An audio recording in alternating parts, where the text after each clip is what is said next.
Muito bem, eu quero compartilhar com você um assunto da mais alta importância, um assunto atual, necessário, vital, que atinge praticamente a todos nós. Eu quero conversar com você como lidar e como vencer o problema da ansiedade. A ansiedade é considerado o mal deste século. A ansiedade atinge pessoas de todos os estratos sociais, de todas as faixas etárias, pessoas desde crianças aos velhos, desde os doutores aos analfabetos, desde os religiosos e os não religiosos. Todos nós, num dado momento da vida, lidamos com o problema da ansiedade num grau maior ou menor. O apóstolo Paulo, mesmo preso em Roma, na sua primeira prisão, ele escreve uma das suas cartas, a carta aos Filipenses, que é a carta da alegria. E nesta carta, Paulo lida com este assunto. E no capítulo 4, versos 6 e 7, ele diz assim: Não andeis ansiosos de coisa alguma. Em tudo, porém, sejam conhecidas diante de Deus as vossas petições pela oração e pela súplica, com ações de graças. E a paz de Deus, que excede todo o entendimento, guardará o vosso coração e a vossa mente em Cristo Jesus. Aqui, Paulo vai tratar de alguns assuntos muito importantes. Primeiramente, ele tem uma ordem a dar: não andeis ansiosos. Ou seja, a ansiedade, ela tem alguns aspectos que eu passo a destacar. Primeiro, a ansiedade é inútil. Inútil porque você não melhora o seu performance para amanhã ficando ansioso hoje. Ansiedade é quando você antecipadamente começa a sofrer por um assunto que talvez venha a acontecer, mas que nem sempre acontece. 70% dos assuntos que nos deixam ansiosos hoje nunca vão acontecer. Então, quando você antecipa o problema e começa a sofrer por ele, ficando ansioso, em vez de você resolver o problema, você se enfraquece para enfrentar o possível problema. É inútil. Ele não fortalece você, ele drena as suas energias e as suas forças. Em segundo lugar, a ansiedade ela é prejudicial, porque ocupar-se de algo que não está ocorrendo é uma insensatez, é uma tolice. Se o problema vai acontecer, nós vamos ter que encará-lo, vamos ter que enfrentá-lo. Porém, antecipar um problema, ruminar esse problema, perder noites de sono, viver inquieto e desassossegado, como se o problema já estivesse batendo a sua porta ou enfiando os seus tentáculos em você, não é sábio, não é prudente, não é produtivo. Eu me lembro que, certa feita, eu estava no seminário ainda, quando me levantei pela madrugada e fui ao bebedouro, porque tinha um bebedouro que ficava no final do corredor.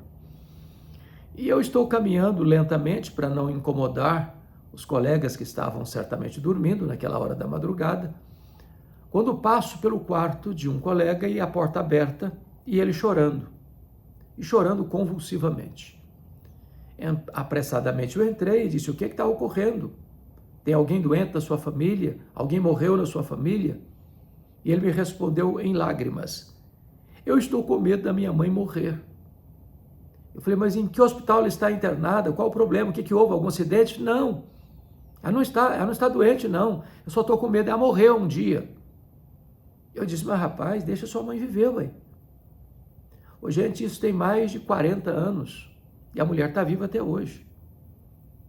Aquele rapaz estava sofrendo antecipadamente por um possível problema, por uma possível situação de ficar órfão de mãe. E ele estava sofrendo necessariamente, a sua mãe estava saudável. Quantas pessoas que sofrem assim, que geram um problema, que inventam um problema, que nutrem o sofrimento, a angústia, a preocupação, como se o problema já estivesse ocorrendo. Quando Jesus trata desta matéria, lá em Mateus 6, ele disse que a ansiedade, além de ser inútil e ser prejudicial, ela é também um sinal de incredulidade. Os gentios que não conhecem a Deus é que se preocupam com todas essas coisas, que comeremos, que beberemos, com que nos vestiremos. Vós, porém, disse Jesus, deveis buscar em primeiro lugar o reino de Deus e a sua justiça, e as demais coisas vos serão acrescentadas. Em outras palavras, eu fico ansioso quando eu duvido ou não creio que Deus é suficientemente bom, bondoso, poderoso para cuidar da minha vida. Eu fico ansioso quando eu não creio que Deus vai cuidar de mim. Quando eu duvido da providência divina. O apóstolo Paulo diz, não andeis ansiosos. E Jesus está aqui afirmando para nós que a ansiedade é um ato de incredulidade. Os gentios que não conhecem a Deus é que se preocupam. Nós, os filhos do reino, devemos buscar em primeiro lugar o reino de Deus e a sua justiça, sabendo que as demais coisas nos serão acrescentadas. Agora, voltando para Filipenses 4:6, Paulo diz assim, não andeis ansiosos de coisa alguma. Não é de alguma coisa, é de coisa alguma.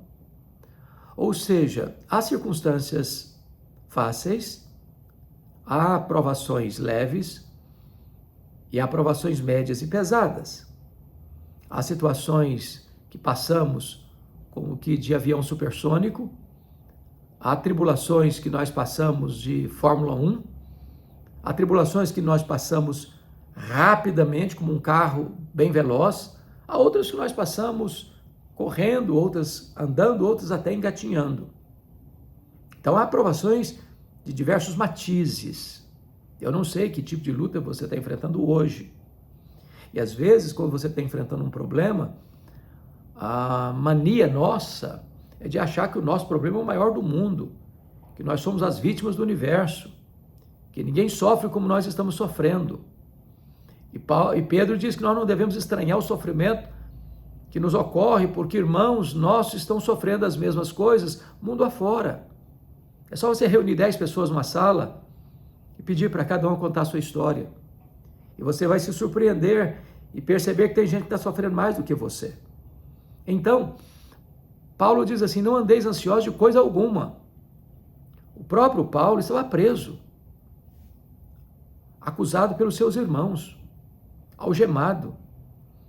Depois de enfrentar tantas lutas na vida, ele já tinha sido perseguido em Damasco, ele já tinha sido rejeitado em Jerusalém, ele já tinha sido açoitado em Filipos, ele já tinha sido apedrejado em Listra, ele já tinha sido escorraçado de Tessalônica e Bereia, ele já tinha sido chamado de tagarela em Atenas, ele já tinha sido chamado de impostor em Corinto e enfrentado feras em Éfeso, ele já tinha sido preso em Roma e acusado em Cesareia, ele já tinha enfrentado um naufrágio para Roma e picado por uma cobra em Malta. Ele estava em Roma preso, algemado, trazendo no seu corpo as cicatrizes do sofrimento. Mas esse homem está feliz, está alegre. Está recomendando aos crentes de Filipos assim, não andeis ansiosos de coisa alguma. Bom, mas eu sei que a ansiedade é um problema que atinge pessoas em graus diferentes, de formas diferentes e de idades diferentes. A ansiedade atinge até as crianças hoje. Eu, certa feita, cheguei na igreja e tinha uma criança brincando, sozinha, num canto lá. E eu me aproximei dela, brincando com ela, e disse, filha, que vidona, hein? Ela voltou-se brava para mim e disse, o senhor é que pensa. Até as crianças estão estressadas. Também puderas, hoje, a criança faz 4 anos, já se bota uma mochila nas costas dela e haja agenda. Parece que acabou o período das brincadeiras, da fase pueril. Nós vivemos numa sociedade extremamente estressada, corrida, com tanta agenda. E as pessoas estão ansiosas. Os adolescentes estão ansiosos. Os jovens estão ansiosos. Os casais estão ansiosos. Os velhos estão ansiosos, os ricos estão ansiosos, os pobres estão ansiosos. As circunstâncias podem variar, mas a ansiedade está lá com as suas garras, seus tentáculos enfiados em nós. A palavra ansiedade na língua grega significa puxar em direção oposta, apertando o pescoço, asfixiando. Ansiedade é estrangulamento das emoções. Há pessoas sufocadas, há pessoas que não dormem, há pessoas que não comem, há pessoas que comem demais, há pessoas que vivem num pesadelo mesmo acordadas, profundamente angustiadas por causa da ansiedade. E Paulo está aqui dando uma ordem: não andeis ansiosos de coisa alguma. Mas a questão é, qual é o remédio? Qual a saída? Qual a solução? Existe forma de se livrar da ansiedade? Como é que a gente lida com isso? Não é uma questão de comprar um remédio na farmácia e tomar, ou fazer um tratamento clínico, psicológico apenas. Eu sei que há momentos em que a ansiedade precisa de um acompanhamento médico bem preciso, de um especialista. Há momentos em que a situação se agrava de tal forma que é preciso de um tratamento medicamentoso. Mas Paulo nos dá aqui uma receita, como livrar-se da ansiedade.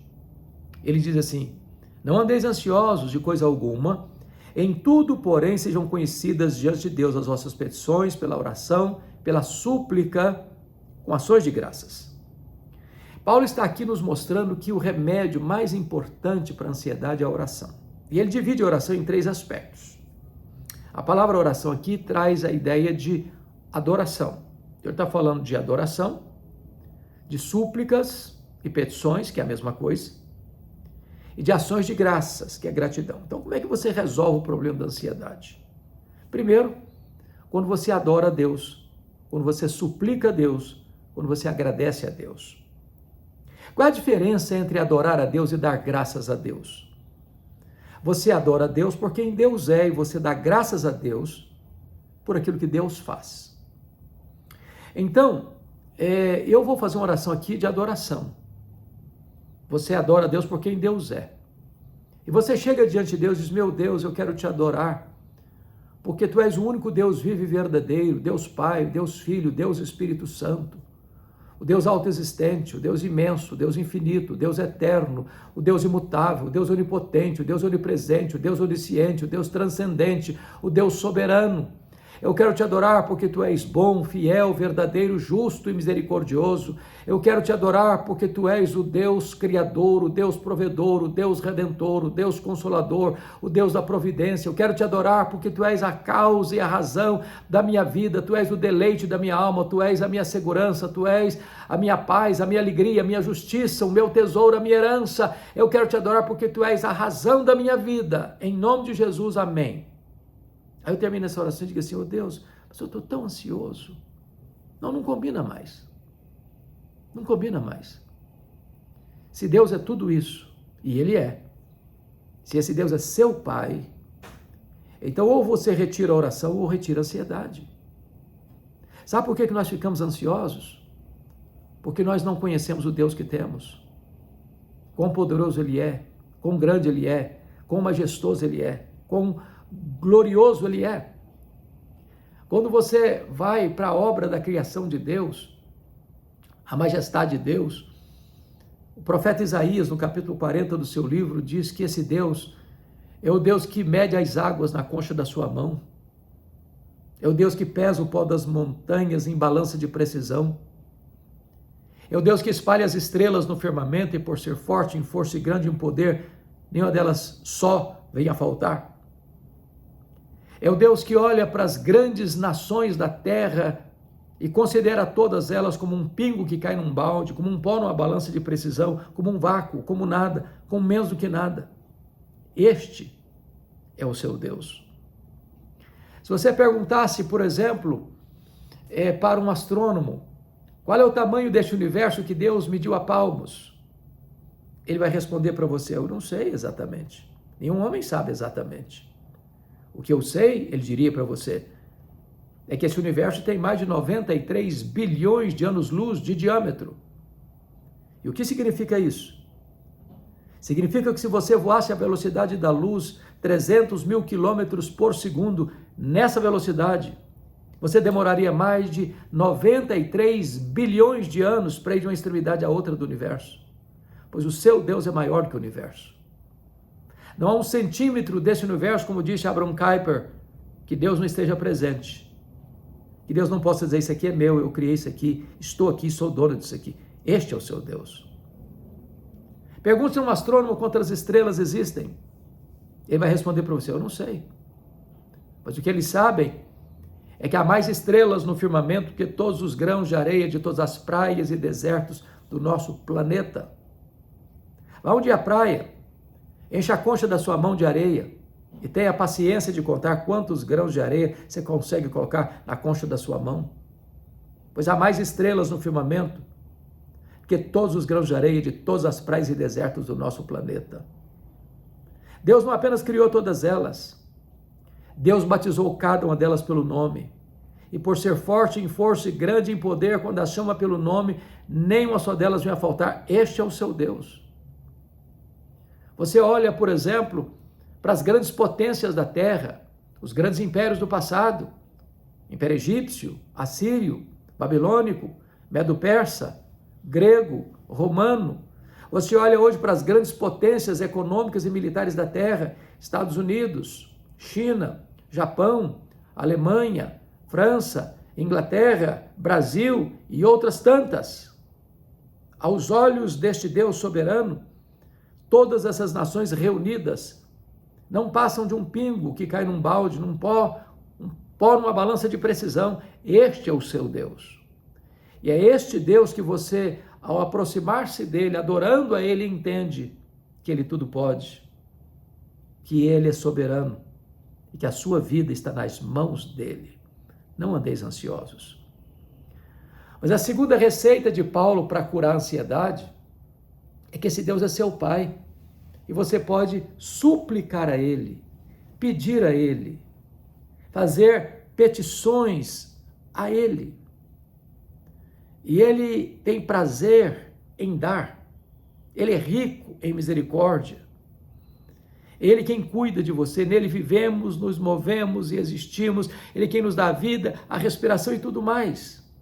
É Deus quem dá a vida, é Deus quem dá a saúde, é Deus quem dá a família, é Deus quem dá a inteligência, é Deus quem dá o trabalho, é Deus quem dá a proteção, é Deus quem dá a salvação, é Deus quem dá o consolo. Tudo provém de Deus. Ele cuida de você. Jesus chegou a dizer: se nós que somos maus sabemos dar boas dádivas aos nossos filhos, quanto mais o nosso Pai Celeste nos dará o Espírito Santo. Então aquiete o seu coração, aproxime-se de Deus, coloque a sua causa diante dele, a sua petição diante dele, a sua súplica diante dele, e quando você adora a Deus por quem Deus é, e você pede a Deus porque ele é seu Pai, não tem mais espaço para ansiedade.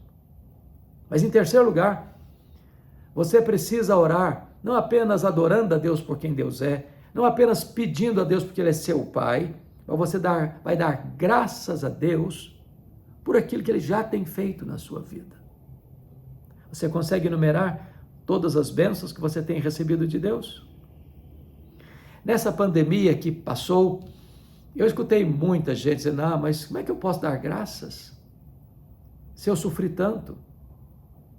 Se eu fiquei doente, se eu vi algumas pessoas da minha família sucumbindo à pandemia, eu não tenho nada para dar graças. Então me permita fazer algumas perguntas. Quanto vale os seus olhos? O fato de você estar enxergando. Quanto vale os seus ouvidos? O fato de você estar ouvindo. Quanto vale você ter 2 rins que funcionem e você não precisa estar numa máquina de hemodiálise? Quanto vale você ter 2 pulmões que recebem ar, em vez de você estar num respirador entubado? Quanto vale você ter pernas que andam? braços que agem e trabalham. Quanto vale você ter um coração que bombeia sangue para o seu corpo e traz vida para o seu corpo? Quanto vale? Quanto vale você ter um lar, um abrigo, ter onde pousar e chegar? Quanto vale você ter uma cama para você dormir? Quanto vale você ter roupas quentinhas para vestir? Quanto vale você ter pão na sua mesa para comer e ter saúde para saborear o alimento? Quanto vale os seus amigos? Quanto vale a sua família? Quanto vale a sua igreja? Quanto vale você ter seu nome escrito no livro da vida? Você ser membro da família de Deus, filho de Deus, herdeiro de Deus, co-herdeiro com Cristo. Se você parar para observar, tantas bênçãos você já tem recebido. Comece a dar graças, para de murmurar, para de reclamar. Quando você começa a dar graças, não tem mais espaço para ansiedade. E é o que Paulo vai dizer no versículo seguinte, Filipenses 4:7, ele diz: e a paz de Deus, que excede todo entendimento, guardará o vosso coração e a vossa mente em Cristo Jesus. Em vez de ansiedade, tem paz. Não é uma paz de cemitério, ausência de problema. Não é uma paz postiça, adquirida no vapor do álcool, das drogas, uma viagem colorida, mas que escraviza, uma viagem sem volta. Não é uma paz momentânea, de uma circunstância favorável naquele momento. É a paz de Deus, que o mundo não conhece, que o mundo não pode dar, que o mundo não pode tirar. E essa paz é tão profunda, é tão gloriosa, é tão bendita, que ela excede qualquer compreensão humana. A paz de Deus que excede todo o entendimento. Ou seja, mesmo nas horas mais críticas da vida, mesmo nas horas mais doídas da história, quando a sua alma está como que oprimida pelo sofrimento, quando o seu peito está sendo fuzilado pela dor, quando as lágrimas quentes rolam em seu rosto, você desfruta dessa paz. Mesmo nas circunstâncias mais carrancudas da vida, nos vales mais escuros da vida, ainda essa paz está lá, segurando você, sustentando você.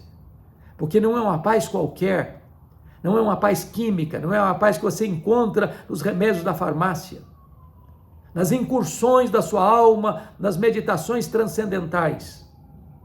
Isso não é autoajuda, isso é ajuda do alto. É a paz que vem do céu, é a paz que emana de Deus, é a paz que excede todo o entendimento, que vai guardar seu coração e a sua mente. A ideia de guardará é muito interessante porque é montar guarda, montar sentinela. É como ao você adorar, pedir e agradecer a Deus, então a ansiedade vai embora. E Deus então coloca uma grande muralha de proteção, de sentinelas armados ao redor da sua mente, da sua cabeça e do seu coração. Sabe por quê? Porque a ansiedade é um pensamento errado. A ansiedade é um sentimento errado. Então é preciso que você receba essa paz como sentinela para guardar sua mente, seus pensamentos. Quando seus pensamentos começarem a oscilar, você vai entender que Deus é Deus, que Ele é seu Pai, que Ele tem feito bem a você. E então a sua mente vai ser realinhada diante desta verdade. Seus sentimentos podem estar aí oscilando, numa gangorra emocional, um zigue-zague emocional. Um dia animado, um dia desanimado, um dia alegre, um dia triste, um dia para cima, outro dia para baixo. Mas quando você começa a entender quem Deus é, o que Deus faz por você, como Deus cuida de você, então seus sentimentos vão estar alinhados e assegurados dentro desta verdade bendita. Não mais ansiedade, mas paz. Me diga aí você, como é que você está? Ansioso? Com medo? Angustiado? Aflito? Não tem conseguido dormir? Tem medo do amanhã? Você fica atraindo problemas, sofrendo por eles antes deles acontecerem? Você pode experimentar a graça de Deus, o remédio divino, a cura divina para a sua ansiedade. Faça o que Paulo está recomendando. Não andeis ansiosos de coisa alguma. Em tudo, porém, sejam conhecidas diante de Deus as vossas petições, pela oração e pela súplica, e pelas ações de graças. E a paz de Deus, que excede todo entendimento, guardará o vosso coração e a vossa mente em Cristo Jesus. Não mais ansiedade, mas paz. É o que Deus tem para você. Eu espero que esta palavra tenha abençoado o seu coração, que esta palavra tenha encorajado você, e que você possa, à luz da palavra de Deus, vencer a ansiedade. Deus abençoe o seu coração.